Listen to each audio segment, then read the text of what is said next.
I have been sick of this problem. I have been sick of this controversy over living wage or minimum wage. And I believe that something is seriously wrong with the heads of many of our leaders. How can anyone who earns 200,000, 300,000, 400,000, 500,000, not to talk of people who earn 1 million, 2 million, how can they go to sleep in good conscience every day? How can they go to sleep in good conscience and come out to sit down in a boardroom to discuss the sustainability or otherwise of paying 60,000 to the poorest of workers? How can we go to bed and sleep, all those who belong to the elite, who earn 2, 3, 4, 500,000, 1 million? How can you go to sleep in good conscience, I say, if you still have any conscience? How can you go to sleep in good conscience and come out to be debating? I hear people on TV, I watch people on TV, experts, economic experts, corporate executives, government officials, who are taking home more than $1 million in a month. And they are there arguing that 60,000 or over will destroy the economy, is not sustainable. How wicked! You give 60,000 to a poor worker, a poor worker who may have a family of 2 or 3 or 4, for his feeding, for his accommodation, for his house rent, for his medical care, for his children's school fees. How wicked! How blind! How can we do that? And we think that God will bless our country? We think that it is by bringing a new national anthem for God to bless our country? How can you commit this crime against humanity? For me, this is a crime against humanity. Because the poor people who cannot afford to buy gari, I'm not saying they will buy that they are to buy sardine. I'm saying buy gari, poor people who cannot buy gari. I'm not talking of meat or fish. Poor people are dying because they have no money to cure malaria.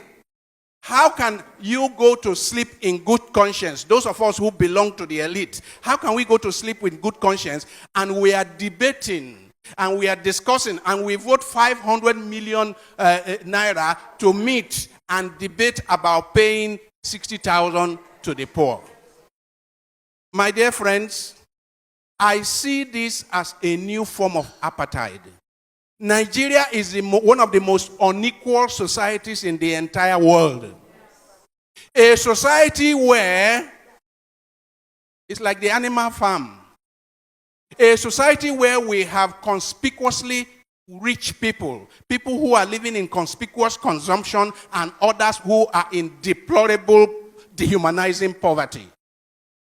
If you have somebody in this country that takes home 1 million naira, I mean 1 million, I'm not talking of 30 million naira, 1 million naira in the month, and he can open his mouth to be part of a discussion about the poor getting 60,000 naira. I say anyone who earns up to 1 million naira in the month should keep his or her mouth shut when he hears them debating about taking 60,000 for the poor. More than 60 years after independence, we are running an apartheid society. This time it's not racial apartheid, it's economic apartheid. We are running an apartheid society of people of conspicuous consumption, flying in private jets around at government expense, people who are riding 4, 5, 6, 7 SUVs with pilot vehicles, chasing the poor out of the road, and poor people, you are debating, you are discussing, you are over 60,000 for the poor. You insult the poor by saying 30,000, and later you say 48,000, and now you say 60,000, and you pay more than 60,000, you come out with 62,000. You insult poor Nigerians. I say there is hardly any society I know that is as divided as the Nigerian society. And a society that is so divided is just sitting on a keg of gunpowder. I have warned here before that the revenge of the poor is at the corner. The revenge of the poor is at the corner. I am not calling for it, but it will happen as night follows the day. Because when you so reduce people, you reduce people to this dehumanizing level. Nature does not allow a situation of islands of affluence amidst a sea of poverty. Nature does not allow it. And let me warn those in the elite. Let me warn those in the tripartite committee of government. Let me warn that it is in the course of nature that when a predator